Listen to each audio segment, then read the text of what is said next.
دستگیری شما بهر بهبودی فعالیت ماست. همه شما با موضوعیتان سر و کار دارید. مشغول تجارت، محاسبه، خریداری خانه ها، ماشین ها، تجارت و مشغول هر چیز دیگری هستید. اما زمانی که در مورد خدا، دین، زندگی و اخلاق سخن گفته شد، زود میگویید باید بروم. برای این گونه چیزها وقت ندارم. حال چگونه بدانیم که خدا وجود دارد؟ چگونه بدانیم که خالق وجود دارد؟ دلیل اول، خدا علت تمام موجودات است. یک ملحد به این عقیده هست که جهانی هستی از هیچ چیز و توسط هیچ نیرویی به وجود آمده است. لیکن یقینا این طرز فکری بی مفهوم است. از هیچ چیزی به وجود آمده نمیتواند. پس این کائنات از کجا آمد؟ چرا این کائنات وجود دارد به جای اینکه هیچ چیزی نباشد؟ باید سبب، علت وجود داشته باشد که این کائنات به خاطرش پیدا شده باشد. ما دلیل خود را چنین خلاصه میکنیم. یکم، هر چیزی که شروع به پیدایش میکند سبب دارد. دوم، کائنات شروع به پیدایش کرد. سیوم، بنابراین کائنات دارای سببی هست. پس این سبب باید ماورای زمان و مکان باشد. ذاتی که موجودیتش ضرور و بی‌نیاز و فناناپذیر باشد.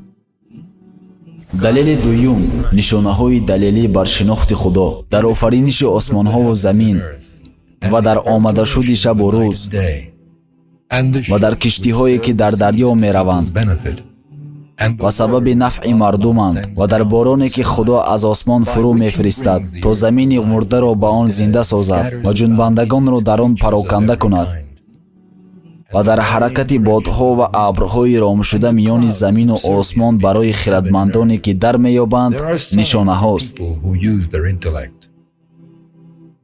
قانونهای منتظمی که در طبیعت وجود دارد شاهدی آن است که هیچ چیزی در پیکره هستی تصادفی نیست. هر چیزی با سنجش تمام آفریده شده است و در پهلوی آفرینش بینقص سیستم حفاظتی بینقص برای همه چیز در نظر گرفته شده است که در یک نظام زیبا برقرار هستند و جای اینکه در هم فرو ریزند.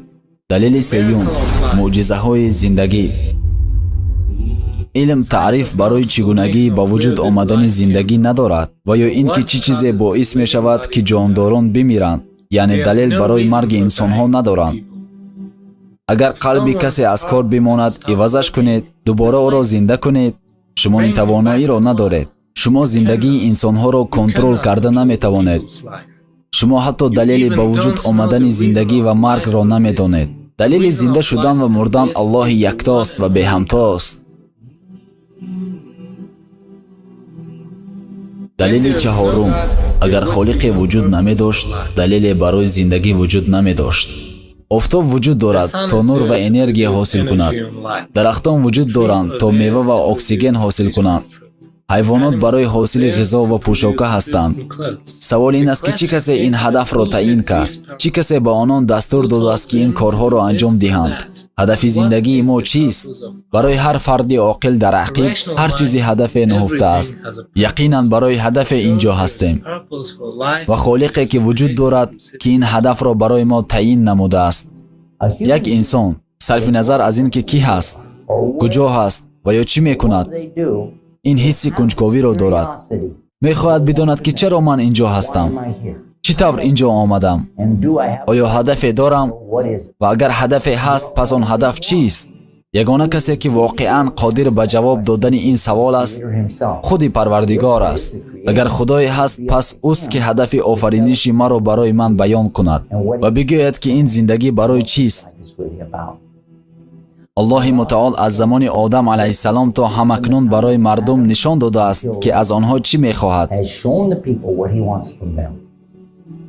و این یک چیز بسیار ساده است و آن این است که عبادت باید خاص برای الله متعال باشد بدون شرک آوردن. در حقیقت ما این زندگی را امتحان از جانب الله متعال میدانیم. به همین خاطر است که تولد شدیم و به همین خاطر است که میمیریم، به خاطر که آغاز و انجام برای ما وجود داشته باشد تا در این مدت امتحان شویم.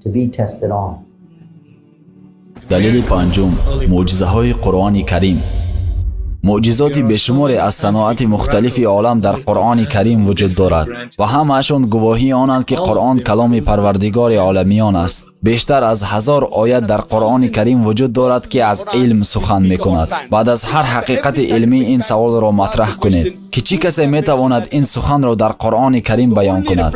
یگانه پاسخی که شخص ملحد به شما داده میتواند این خواهد بود: خالق، پروردگار، آفریدگار، اختراعکار، استحصال کننده. این خالق را، این آفریدگار را، این اختراعکار را ما مسلمانان الله مینامیم.